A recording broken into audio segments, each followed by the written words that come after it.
இந்த செய்தியை உங்களுக்காக வழங்குவது அருண் மசாலா. 1983 ஆண்டிலிருந்து தரத்துடன் தன்மை மாறாத அறுசுவை சமையலுக்கான அருண் மசாலா.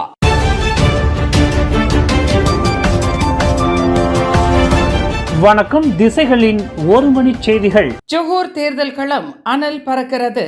பரசான் நேஷனலின் கோட்டையை தகர்க்க 56 தொகுதிகளிலும் அதிரடியாக களம் இறங்கியது பக்கத்தான் ஹரப்பான். ஜொஹூர் மாநில சட்டமன்ற தேர்தல் களம் உச்சக்கட்ட பரபரப்பை எட்டியுள்ள வேளையில் ஆளும் பரிசான் நேஷனல் கூட்டணிக்கு அதிரடி சவால் விடுத்து அனைத்து 56 தொகுதிகளிலும் தனது வேட்பாளர்களை களம் இறக்கியுள்ளது பக்கத்தான் ஹரப்பான் கூட்டணி. ஜொஹூர் மாநிலத்தின் ஒட்டுமொத்த கவனத்தையும் ஈர்த்துள்ள இந்த தேர்தல் போரில் பக்கத்தான் ஹரப்பான் கூட்டணியின் அங்கத்துவ கட்சிகளான PKR 20 தொகுதிகளிலும், அமனா 19 தொகுதிகளிலும், ஜனநாயக செயல் கட்சியான ஜாசிகா 17 தொகுதிகளிலும் மும்முரமாக போட்டியிடுகின்றன. இந்த அனல் பறக்கும் தேர்தல் களத்தில் ஸ்கூடாய் தொகுதியின் மண்ணின் மைந்தரான வழக்கறிஞர் கார்த்தியாயினி ஜெயபாலன் ஜாசிகா சார்பில் பக்கத்தான் ஹரப்பான் வேட்பாளராக போட்டியிட்டு உள்ளூர் மக்களின் பலத்த ஆதரவோடு களம் காண்கின்றார். அதேவேளையில் பக்கத்தான் ஹரப்பான் சார்பில் புத்ரி வங்சா தொகுதியில் முன்னாள் கல்வி அமைச்சர் டாக்டர் மஸ்லி மாலிக் போட்டியிடுவது இந்த தேர்தலின் ஆக பெரிய எதிர்பார்ப்பாக மாறியுள்ளது. இன்று காலை 9 மணி முதல் 10 மணி வரை விறுவிறுப்பாக நடைபெற்ற வேட்புமனு தாக்கல் நிகழ்வில் ஜாசிகா சார்பில் போட்டியிடும் வேட்பாளர்களுக்கு அக்கட்சியின் தேசிய தலைவர் கோவிந்த் சிங் தியோ நேரடியாக தலைமையேற்றார். அதேபோன்று சமரா சட்டமன்ற தொகுதியில் PKR சார்பில் பக்கத்தான் ஹரப்பான் வேட்பாளராக களம் காணும் முகமது ஹுசான் அபுபக்கர் தனது வேட்புமனுவை தாக்கல் செய்த போது தொடர்புத்துறை அமைச்சரும் கூட்டணியின் தகவல் தொடர்பு இயக்குநருமான டத்தோ ஃபாமி ஃபாட்சேல் பெரும் ஆதரவாளர்கள் குழுவிற்கு தலைமையேற்று சென்று அவருக்கு தனது பலத்த ஆதரவை வெளிப்படுத்தினார். வேட்புமனு தாக்கல் மிக சுமூகமாகவும் கட்டுக்கோப்பாகவும் நடைபெற்றது என்று தேர்தல் ஆணையமான SPR அறிவித்துள்ளது. வரும் ஜூலை 11ஆம் தேதி நடைபெறவுள்ள ஜொஹூர் மாநில தேர்தலில் புத்ரி வங்சா சட்டமன்ற தொகுதியில் 5 முனை போட்டி உருவாகியுள்ளது. இன்று காலை 10 மணி அளவில் 56 தொகுதிகளுக்கான வேட்புமனு தாக்கல் சுமூகமாக நடைபெற்று முடித்ததை அடுத்து இந்த அறிவிப்பு வெளியாகியுள்ளது. அதன்படி புத்ரி வங்சா தொகுதியில் பக்கத்தான் ஹரப்பான் வேட்பாளரும் முன்னாள் கல்வி அமைச்சருமான மஸ்லி மாலிக் களம் இறங்குகிறார். அவரை எதிர்த்து பரசான் நேஷனல் சார்பில் தியோ சியா லிங், மூடா கட்சியின் ரஷிஃபா அல்ஜுனைட், பிரசமா கட்சியின் நிக்கலஸ் பால் வின்சென்ட் மற்றும் சுயேட்சை வேட்பாளர் வாங் வி சியோங் ஆகியோர் போட்டியிடுகின்றனர். கடந்த 2022ஆம் ஆண்டு மார்ச் மாதத்தில் நடைபெற்ற ஜொஹூர் மாநில தேர்தலில் 6 முனை போட்டியில் மூடா கட்சி 7114 வாக்குகள் பெரும்பான்மையுடன் இத்தொகுதியை கைப்பற்றியது குறிப்பிடத்தக்கது. இதனிடையே மாச்சாப் தொகுதியில் ஜொஹூர் மாநில பரசான் நேஷனல் தலைவர் ஆன் ஹாஃபிஸ் காசியை எதிர்த்து பக்கத்தான் ஹரப்பான் வேட்பாளர் நூர் ஹாஃபிஸ் ரோஸ்லான் போட்டியிடுகின்றார். அதேவேளையில் புகிட் கப்போங் சட்டமன்ற தொகுதியில் பக்கத்தான் ஹரப்பான், பரசான் நேஷனல் மற்றும் பெரிகத்தான் நேஷனல் ஆகிய 3 கூட்டணிகளுக்கு இடையே மும்முனை போட்டி நிலவுகிறது. புகிட் கப்போங் தொகுதியில் பரசான் வேட்பாளர் அஹ்மத் ஷாரி யூசுப் மற்றும் பக்கத்தான் ஹரப்பான் வேட்பாளர் C சுப்ரமணி ஆகியோரை எதிர்த்து பெரிகத்தான் நேஷனல் வேட்பாளர் டாக்டர் ஷஹருடின் ஜமால் மீண்டும் களம் இறங்கியுள்ளார். இந்நிலையில் வாக்குப்பதிவானது வரும் ஜூலை 11ஆம் தேதி நடைபெறவுள்ள நிலையில் முன்கூட்டியே வாக்குப்பதிவு வரும் ஜூலை 7ஆம் தேதி நடைபெறவுள்ளது குறிப்பிடத்தக்கது.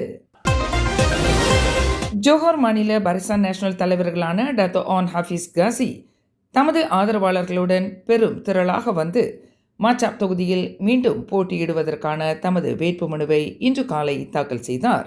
பரசான் நேஷனல் கூட்டணியின் தேசிய தலைவர் டத்தோஸ்ரீ அஹ்மத் ஜாயித் ஹமீடி உட்பட முக்கிய அரசியல் தலைவர்கள் அவருக்கு திரண்டு வந்து ஆதரவு தெரிவித்ததால் இந்நிகழ்வானது நட்சத்திர பட்டாளத்தின் அணிவகுப்பு போல் அமைந்தது.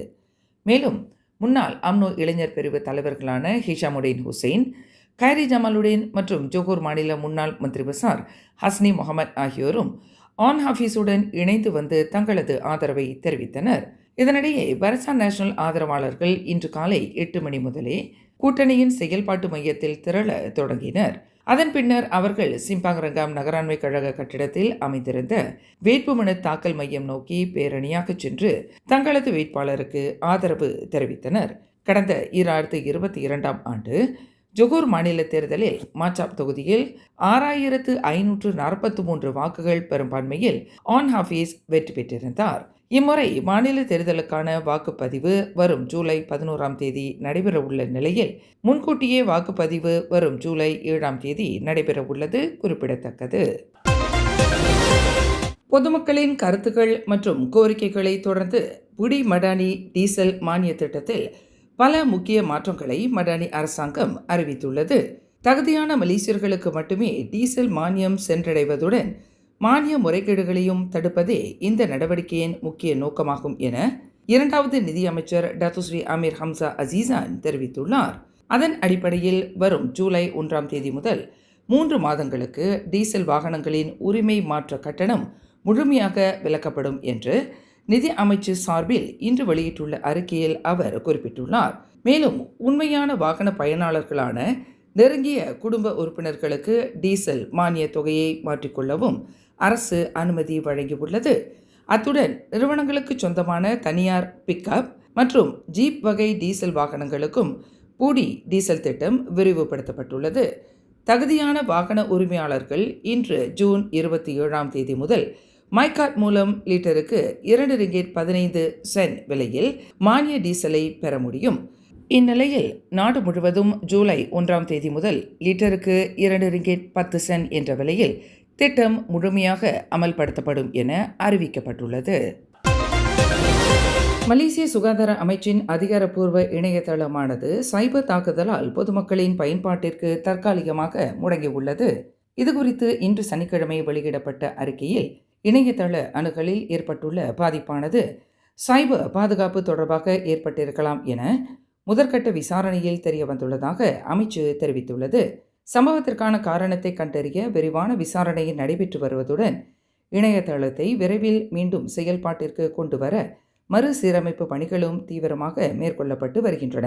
இந்நிலையில் இந்த சம்பவத்தை மிகவும் தீவிரமாக கருதும் அமைச்சு எதிர்காலத்தில் இதுபோன்ற தாக்குதல்கள் மீண்டும் நடைபெறாமல் தடுக்க சம்பந்தப்பட்ட அமைப்புகளுடன் இணைந்து பாதுகாப்பு நடவடிக்கைகளை பலப்படுத்தி வருவதாகவும் தெரிவித்துள்ளது. பினாங்கில் கடந்த ஆண்டு ஆஸ்திரேலிய பெண்ணை பாலியல் பலாத்காரம் செய்து இயற்கைக்கு மாறான பாலியல் வன்கொடுமை செய்த குற்றத்தை ஒப்புக்கொண்ட முன்னாள் ஹோட்டல் பாதுகாவலர் எஸ். பிரசாந்த் என்பவருக்கு ஜார்ஜ் டவுன் செஷன்ஸ் நீதிமன்றம் 12 ஆண்டுகள் சிறை தண்டனையும் 12 பெரும்படிகளும் விதித்துள்ளது. இந்த 2 தண்டனைகளும் ஒரே நேரத்தில் விதிக்கப்பட்டுள்ளதால் அவர் மொத்தமாக 12 ஆண்டுகள் சிறை தண்டனையும் 12 பெரும்படிகளையும் அனுபவிப்பார் என தெரிவிக்கப்பட்டுள்ளது. கடந்த ஆண்டு ஜூலை 4ஆம் தேதி பிரசாந்த் மீது இக்குற்றச்சாட்டானது சுமத்தப்பட்டது. முதலில் தம் மீதான குற்றச்சாட்டை மறுத்த அவர் பின்னர் கடந்த ஜூன் 24ஆம் தேதி நீதிமன்றத்தில் தமது குற்றத்தை ஒப்புக்கொண்டதை அடுத்து இந்த தண்டனையானது விதிக்கப்பட்டுள்ளது.